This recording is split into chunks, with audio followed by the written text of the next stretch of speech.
Hi, I'm Mike Dilk and you're listening to the Relax Back UK show, the show that explores all kinds of health topics relevant to you, your family and your friends. Each week I talk to expert guests from a range of backgrounds to inform and entertain you. So please do join the Relax Back UK family and stay tuned. Hi, and thank you for joining me, Mike Dilk, with the Relax Back UK show. Great guest this week. I have a gossip with DJ, radio and TV presenter Tyler West. So especially when you rip your trousers and you let out a couple of farts on the dance floor as well. We speak about all kinds of things, including his time at Strictly, but also the topic of e-waste. Then it's Dr Zoe Williams.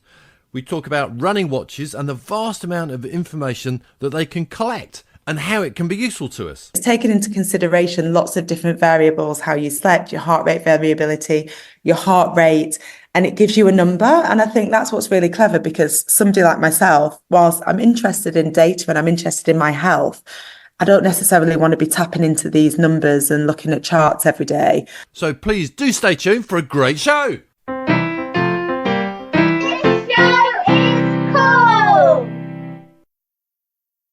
I love talking with my guest Tyler West, and you could probably tell from the intro that we had some fun. I started my chat with him actually with a bit of an admission. I'm more of a sort of a Radio 4 or a Radio 2 or sometimes LBC kind of guy. And I, to be honest, I haven't really come across you that much. I don't watch a lot of TV, but Right. I gather you're a presenter on Kiss FM.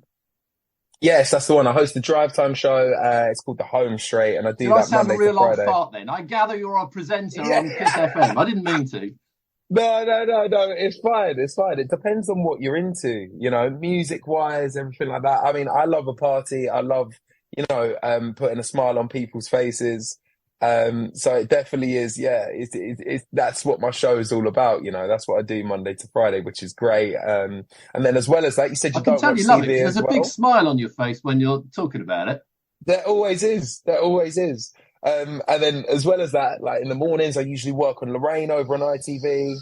I've been part of the Big Brother series this year. So yeah, there's a lot. So basically, I'm everywhere that you're not watching or listening, Mike. Well, so as I started, because I didn't know much about you, I thought, all right, I'll do a little bit of electronic stalking, Go on. As I did this, I kind of got more and more jealous. So for What, instance, did you get jealous? yeah, well, so on Kiss FM, how many listeners do you get? Oh, I don't know. In around about a million people come for a party with me. Yeah.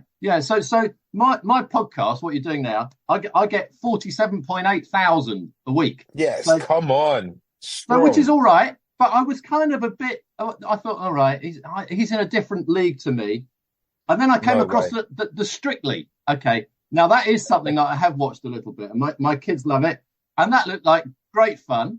And Oh, yeah. you had a pretty good streak there, I think, didn't you? Strictly Come Dancing was, it was one of the highlights of my career so far. I loved it. Absolutely loved every second of it. I got to meet some incredible people. And I'll tell you what, there's nothing more nerve-wracking than dancing in front of like 10 million people on national telly. So especially when you rip your trousers and you let out a couple of farts on the dance floor as well. So it was an experience in itself. I missed that but bit. I tell you what, yeah, exactly. Not everybody missed that bit. I didn't know. Nor did camera 3. But yeah, it was an experience. It was great, and it was so amazing to just off the back of that realize how many people I've been able to reach out to, and how many people I've been able to like enjoyed the dance show. And yeah, it was an experience to say the least, man. It was really good. Are you still dancing?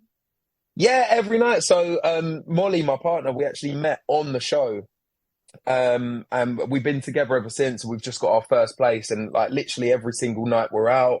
We're always up on the dance floor. We went to a bachata class the other day.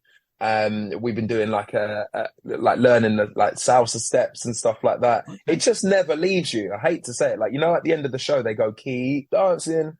That's genuinely how it ends up being, man. Any more cha-cha-chas? Because I believe Anton was particularly impressed with your cha-cha-cha.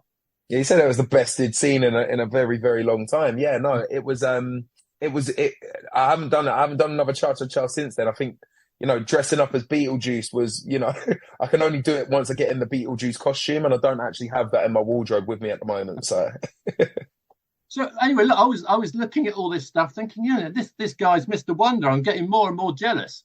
But then Yeah.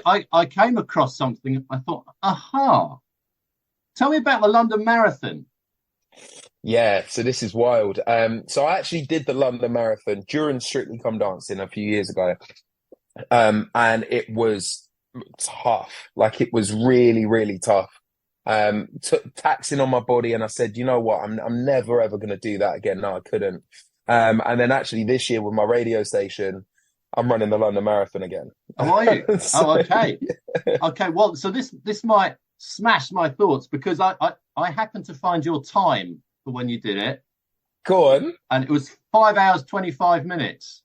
Right. So do you want to know a funny story with this? Go on. Is that I was aiming, like, basically my dance partner on the show, Diane Buswell, said to me, she was like, you know what, look, just take it easy. Remember, we got to dance tomorrow, because I was straight back to rehearsals the day after. I was like, look, I'm going to take it slow. I know I'm Jamaican and we're typically fast, but at the same time, I'm taking my time here. I'm gonna take a minute. And then the longer that I took, the more painful it was. So I was like, you know what, forget this. And I just had to pick up the pace a bit. And then I was convinced. I was like, yeah, I'm going to get under 5 hours. And then we got to Tower Bridge, and BBC Sport were there. And they asked me to do a little bit of my dance routine and stop for an interview. And I tell you what, I sounded like a pug, and it was probably the worst dancing I've ever done in my life. But yeah, absolutely, that was part of the process of completing that marathon. Okay. All right. So you started off slowly, because the point of this is that I managed it in 5 hours 10. So I was going to, I found you something I just managed to beat you. Go on, Mike. But you were hurting just as much as me afterwards, by the sounds of it. So that's all right. Oh yeah, I had cramp everywhere. What really hurt for me, my whole body hurt, but my smiling muscles, they were really hurting, because the crowd is so brilliant. They all cheer you, and I found it impossible not to smile at them back.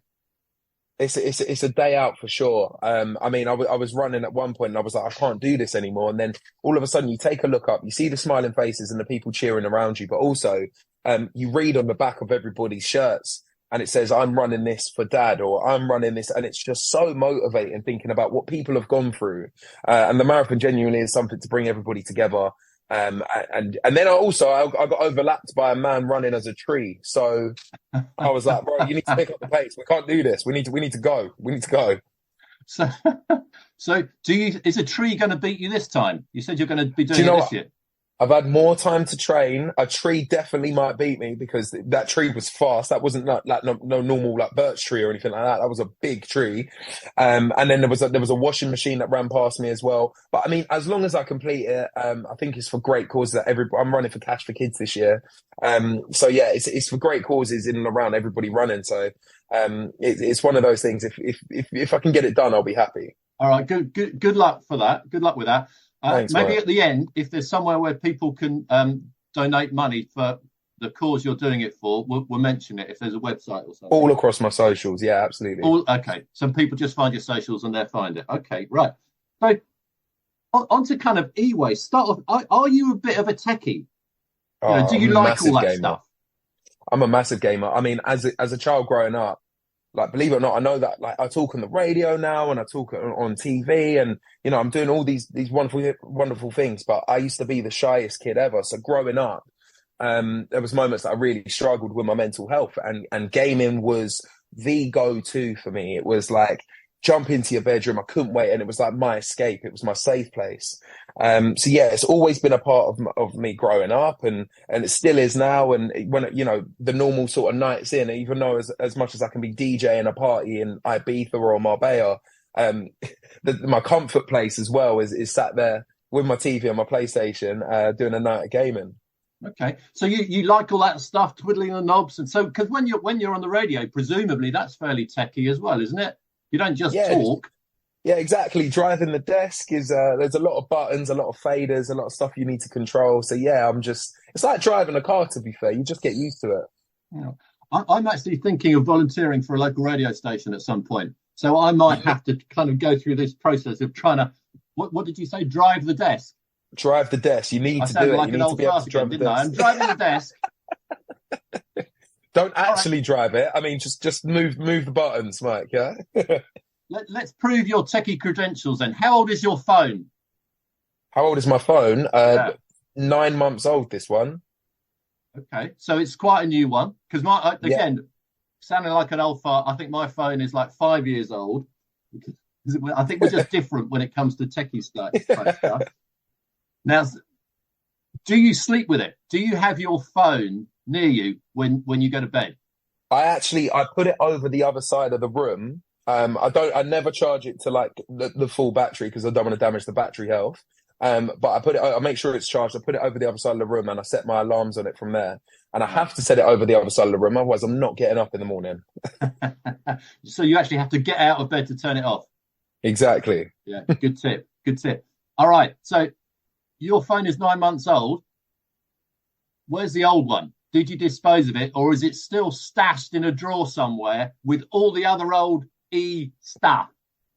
So it was stashed in a drawer until I needed to get a new one, and then I was able to trade it in and get some cash for it. Okay. I only say that because in my office, just a couple of feet from me, You've got there's a loads. drawer stashed full of old drives, old routers, just so much stuff. It's full, and I don't think I'm ever going to use it again. It's terrible. I mean, Mike, this is it. Like this, you're like me. Like we're hoarders of different things, right? I've just moved into my new place with my partner, and she came in the other day and she held this box that I packed up to bring here, and she said, "You need to sort through this. We don't need 15 extension leads." And I said, "You're right. Like you're absolutely right. This is exactly where it comes from. You've got all those mobile phones that you're sitting on a gold mine. You are. You think? Yeah, Old absolutely. mobile phones? I mean, the Curry's Cash for Trash scheme means that you can take all your electronic goods, whether that's wires, whether it's old headphones, like whatever it may be, you can take it in and you can get at least a £5 voucher towards your next purchase. So, Mike, when you do need to upgrade your goods because something breaks, or you're like, oh, there's a Christmas coming up, or there's a birthday, or I quite fancy getting that TV and watching Tyler on the TV, then you got at least a £5 voucher to go and purchase it. So it's a gold mine just sitting on there. All right. Now, I'm sure I'm not the only one. I'm sure a lot of people have a lot of this kind of stuff just sitting at home, kind of rotting, doing nothing. I'm not the only one. Yeah, I mean, I think there's 846 million unused electrical items like buried in homes across the UK. That's roughly about 30 items per household. Now, if that's 30 items per household that you can trade in and get some cash for your trash, then it's not only responsibly recycling with Curry's, but it's also getting a bit of cash in your pocket, which I think is so important, especially during like the times that we're living in right now. Everything's so expensive. Yeah. No, I hadn't realised that you could get some cash for trading this stuff in. Yeah, absolutely. There was one statistic I saw in this press release. 60,000 tons of tech trash ends up in landfill every fortnight. Wild. Absolutely wild. Well, I looked at that and I thought, can that really be right? Because 60,000 tons. So the ton is 1,000 kilograms. So that's 60,000 kilograms. That's 60 million kilograms. So if a laptop weighs about 2 kilograms, that's 30 million laptops. I don't know. That can't be right, can it? Are we chucking away the equivalent of 30 million laptops every 2 weeks? You would honestly be surprised. It's so easy. When you have that clear out and you're just like, oh, I'm just going to bin that item. I'm just going to get rid of it. You don't think about where that then ends up. And this is impacting the environment. This is impacting so much. And I feel like it's now's the time, especially. It's so important for us to start focusing on responsible ways to recycle that trash, Well, you're right. So part of the reason why I've got this drawer full of rubbish is until you mentioned, I'll take it to Curry's, they give you some money. I've never really known quite how to deal with it because I've got as far as thinking, all right, I shouldn't just chuck it in the normal trash. So I haven't done that. But, where can you take this stuff for recycling?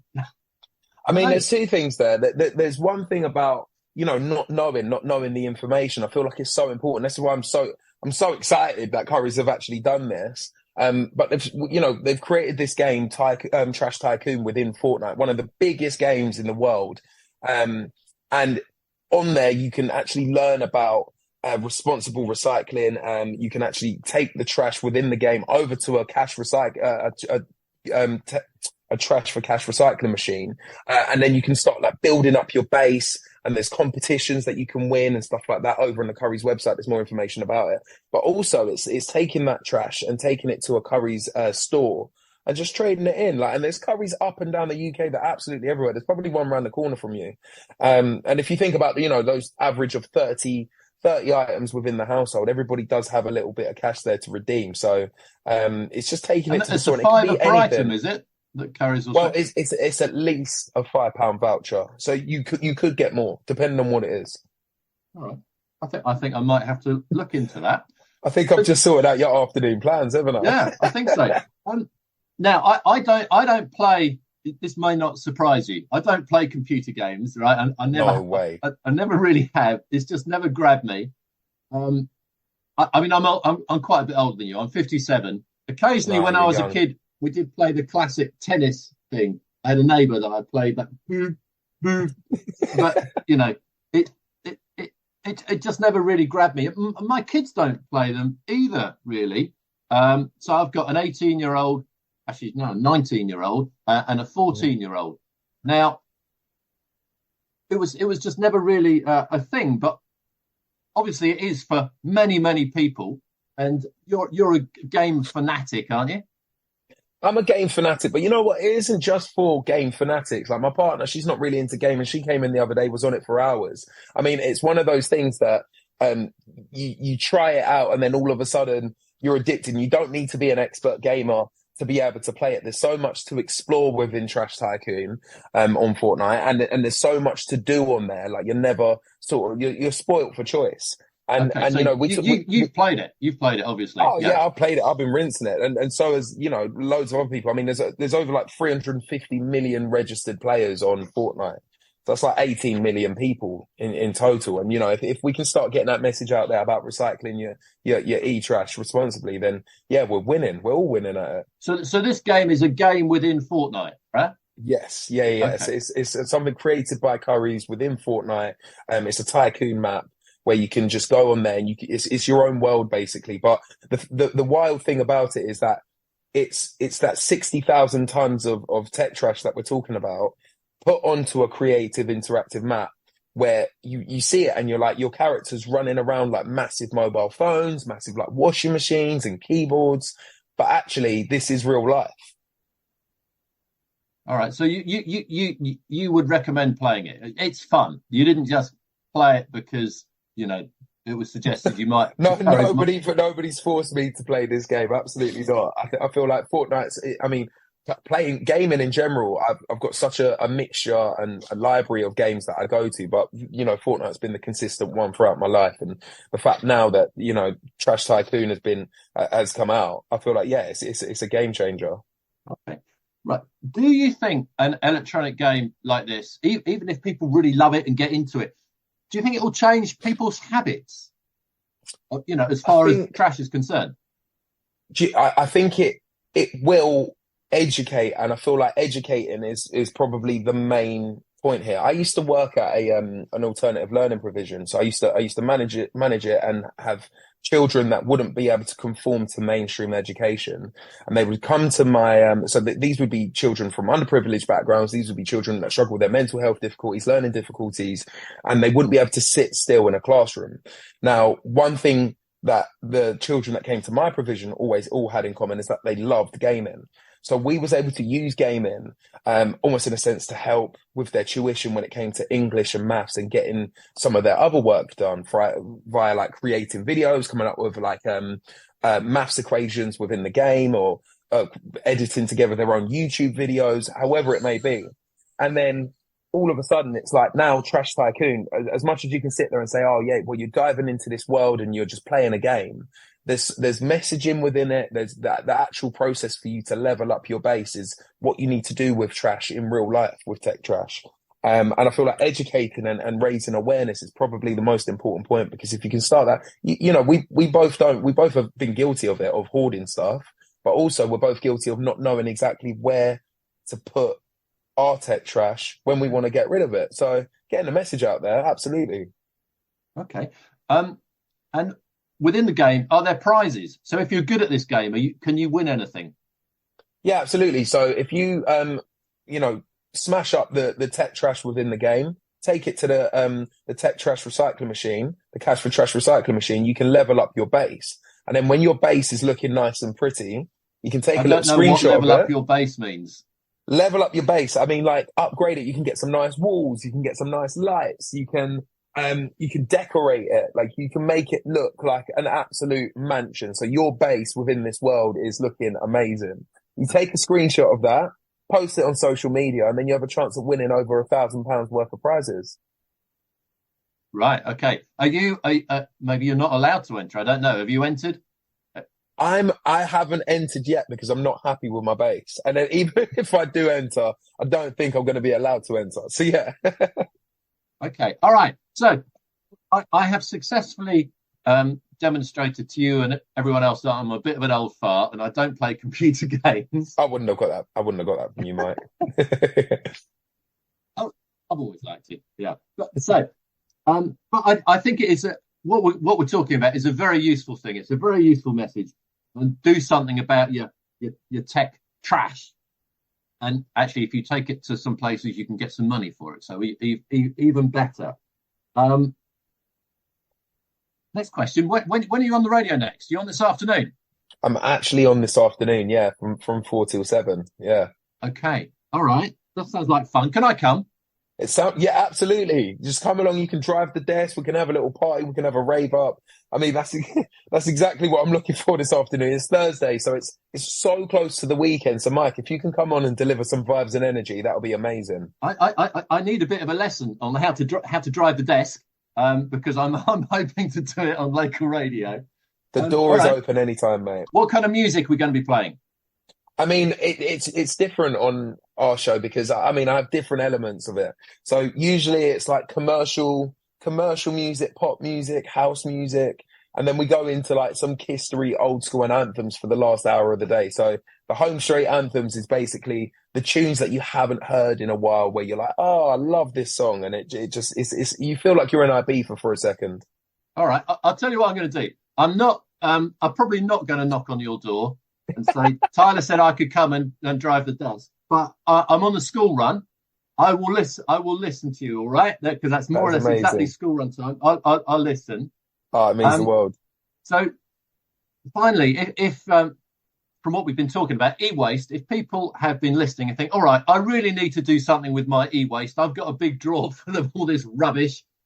Where can people get a bit more information? Where can they go to just to get a nudge of something sensible to do with it? Absolutely. So like if you or anybody in your life is actually into gaming, then you know what, there is obviously Trash Tycoon within Fortnite and you can learn way more on there. But also if you go over to the Curry's website, you can learn more on there and on their Twitter or their X. They've got so much information about it and their cash for trash scheme that they're running. And you can just pop into store with your electrical goods. Okay. Right. That sounds like good. And finally, what's the charity you're running the London Marathon for this year? Cash for Kids. Yeah. Cash for Kids. Right. What time are you aiming for? I'm gonna beat 5 hours and 10 minutes, Mike. I've got to beat you. All right, good luck with that. I have absolutely no doubt you will beat 5 hours and 10 minutes. And thank you very much indeed for taking the time to chat. Thanks a lot, Mike. Appreciate it. Right, I did listen to his show on the school run that day. My kids thought they were being picked up by the wrong dad. It was a great show. On the show, he was talking about training for the London Marathon, and this recording was a few weeks ago. And he was talking about the training that he'd done. He's saying he hadn't done any. Now, this was a few weeks ago, but I'm not sure I altogether believe him, because since then the London Marathon has happened and he smashed my time by about an hour. I think he did about 4 hours, 15 minutes. So Tyler, well done for your great time on the marathon, and just thank you for being such a great guest. My next guest is Dr Zoe Williams, and she's always lovely to chat with. And Zoe, you've been on the show before, so many thanks for coming back again. Well, thanks for having me back. It's always a delight to chat to you. Now, since we've spoken, I think quite a lot's happened in your life. You've recently had sort of quite a change in lifestyle. So first question's got to be, what is it? And has that change in lifestyle been good for your heart health? I I think it has, yeah.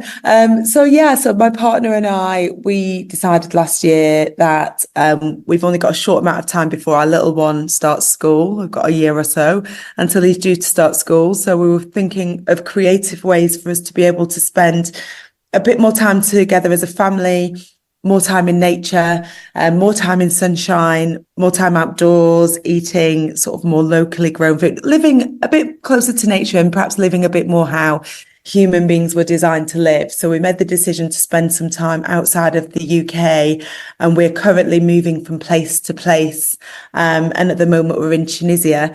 So yes, it's definitely good for our heart health in that we've managed to, I guess, sort of down regulate our sensory systems a bit, our nervous systems. But I do a lot of travel, obviously, back and forth to the UK for my work. So that's right. Kind of the balance is pros and cons, but mostly good.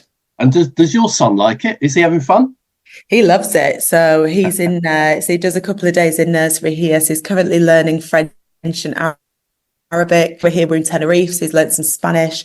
And he's a very sociable, confident little boy. So it's working out for him really well. He's loving it.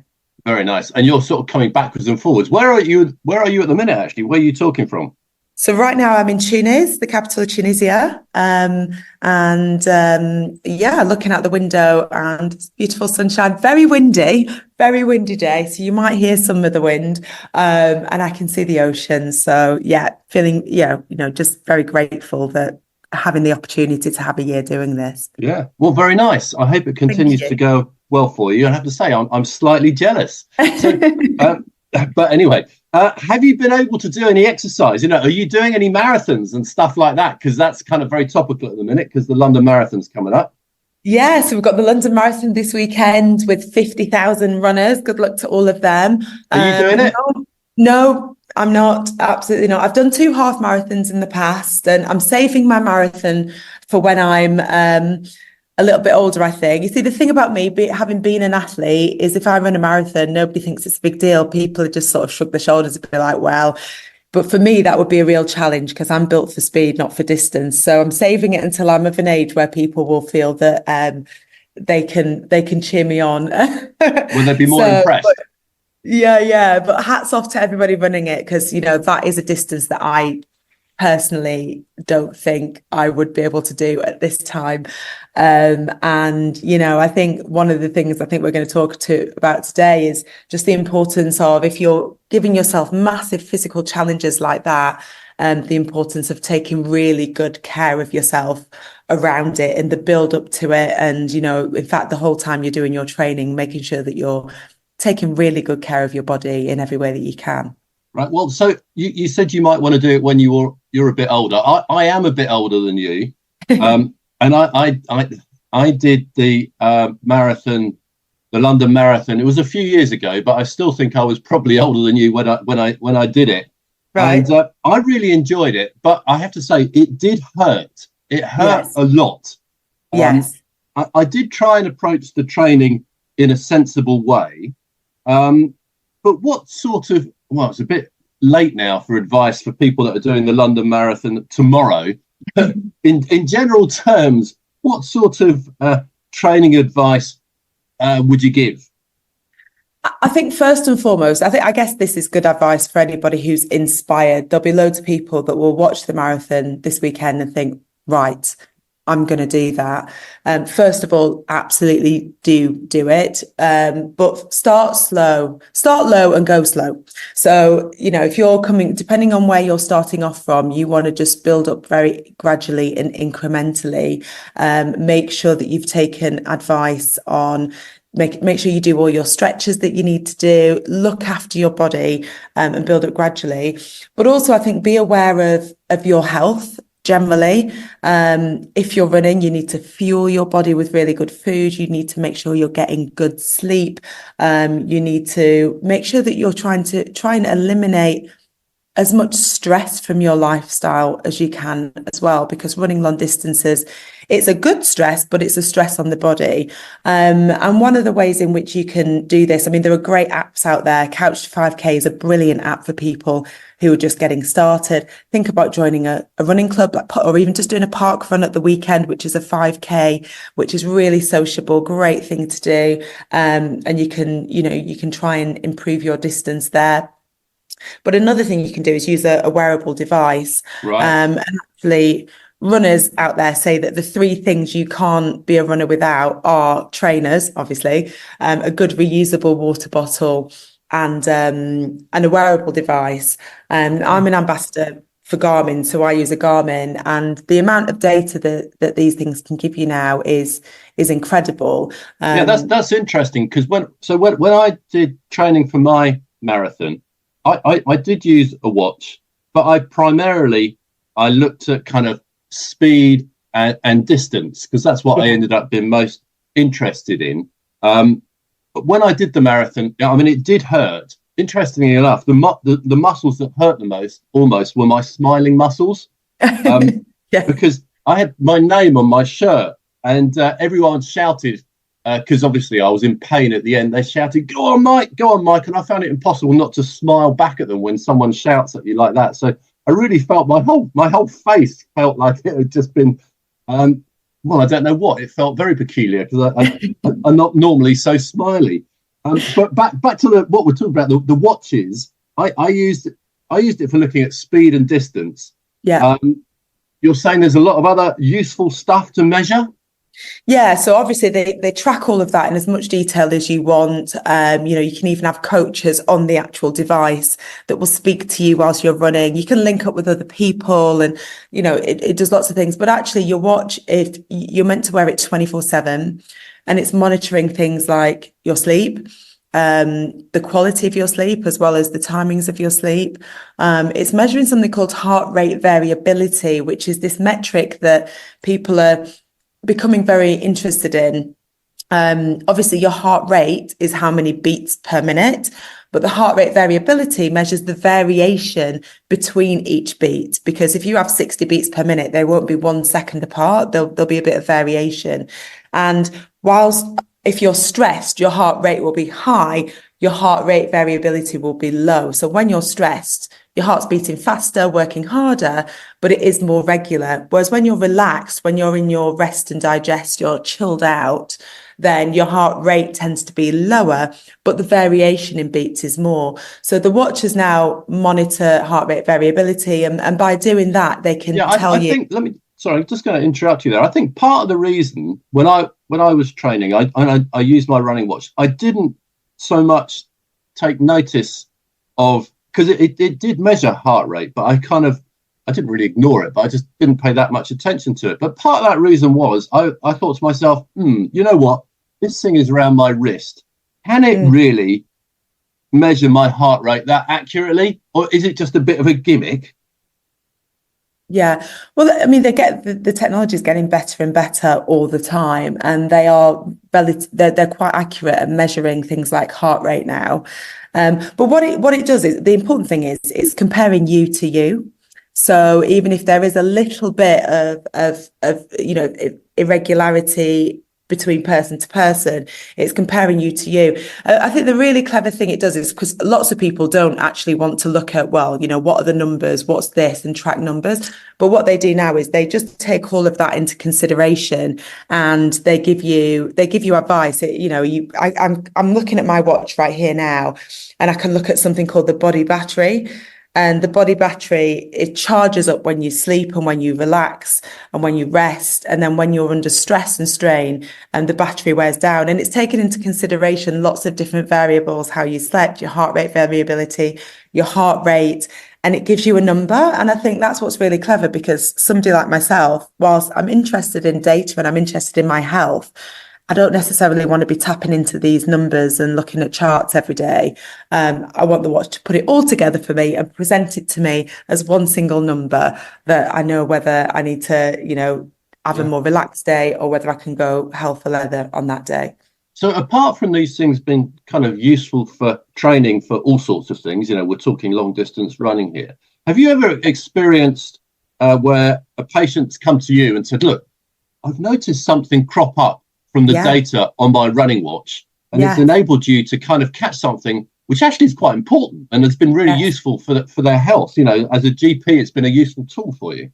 That has happened actually. And there's one condition in particular, a condition called atrial fibrillation. Don't know if you've heard of that, where it's when the heart is beating in an irregular rhythm. And whilst the watches aren't necessarily designed to detect that, it tends to give you a heart rate that's higher than normal. So I have had patients come to me and said, my heart rate is 130 and I feel absolutely fine, and that's at rest. And when we've checked them, they've been in AF, and AF is a condition that there's no symptoms, and the risk of being in this irregular rhythm without knowing is it can make you more likely to form blood clots and then have a stroke. So there have been instances where actually it can be a lifesaver. And I think we're in an era now where people are taking much more responsibility for their own health.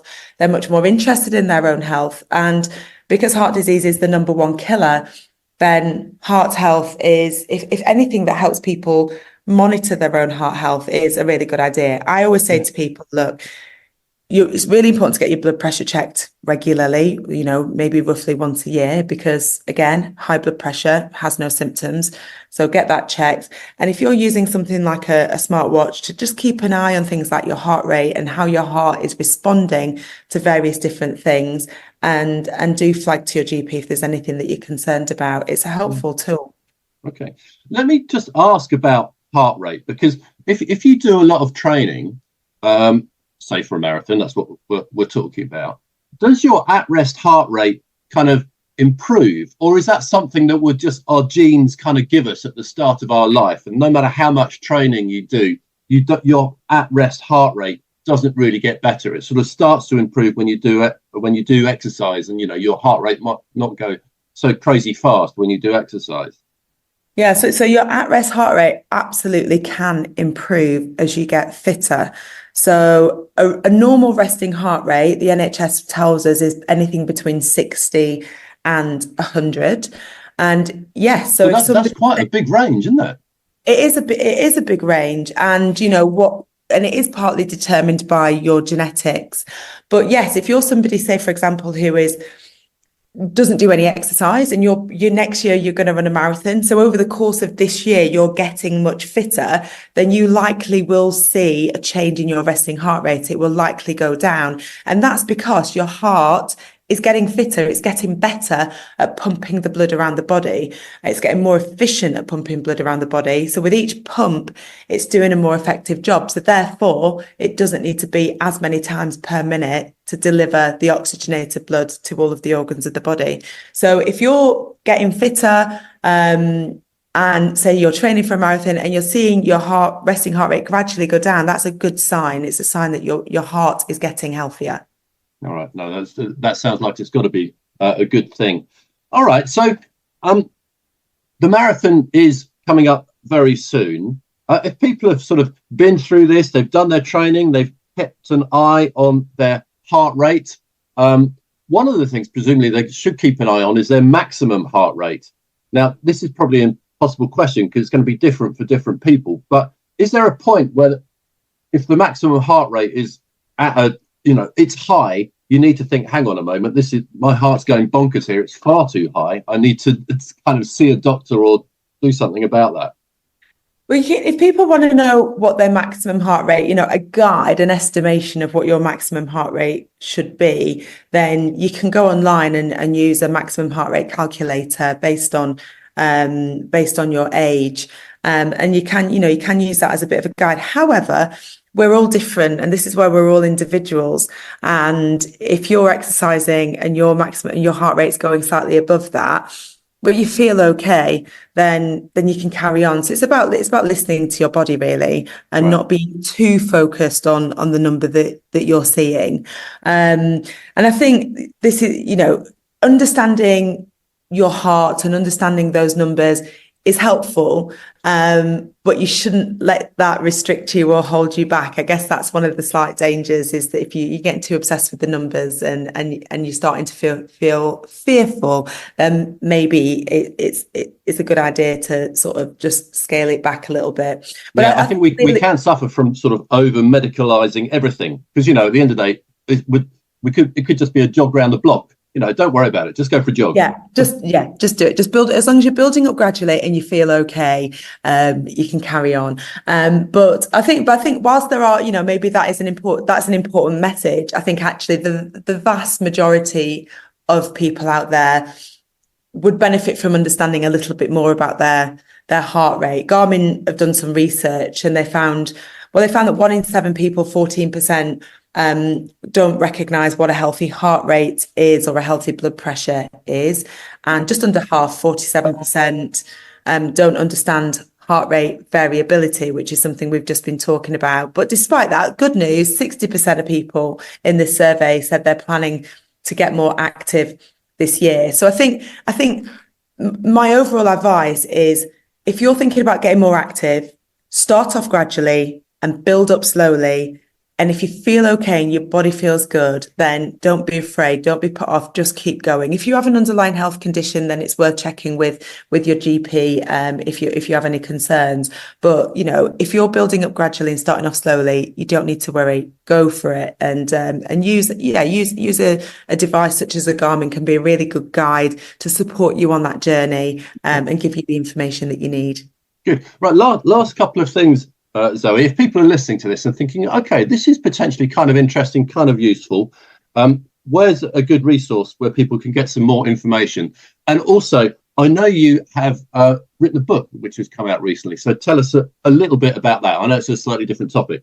Yeah. So I think if people want to know, there's loads of information about all of this stuff on the Garmin website, which is garmin.com. If you go on there and look at the health science section of the website, there's loads of information about heart rate variability and the various other things that the smartwatches can do for you. The NHS website as well, hopefully.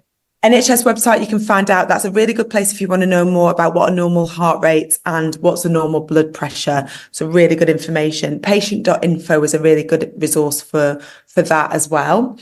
And then, so my book, it was summer last year, actually, my book came out. It's called You Grow Girl.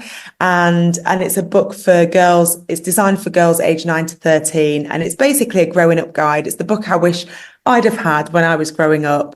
And it's got a whole range of topics in there about ranging from everything such as the body changes that you go through at that age, periods, all the way through to relationships and understanding your emotions as you're going through those changes, through to social media, mental health, and how to be a good person. So yes, it's done really well. I've had some really lovely feedback on it. So if you have a 9 to 13-year-old girl in your life, or if indeed you are a 9 to 13-year-old girl, please do check it out and consider getting it. Right. Well, look, Zoe, thank you very much indeed for chatting this morning. Very useful stuff. And as ever, an absolute pleasure to have you on the show. Thank you, Mike. Great to chat to you. Thank you very much to my guests on this week's show, and they were Tyler West talking about e-waste and Dr Zoe Williams talking about exercise watches. And a big thank you to you for listening, and have a healthy week. Until next week. Thanks for listening to the Relax Back UK show. Join me, Mike Dilk, again next week for more fascinating interviews and chat. If you're listening to the podcast version, please subscribe, like, and share it with your family and friends. And have a healthy week. Until next week.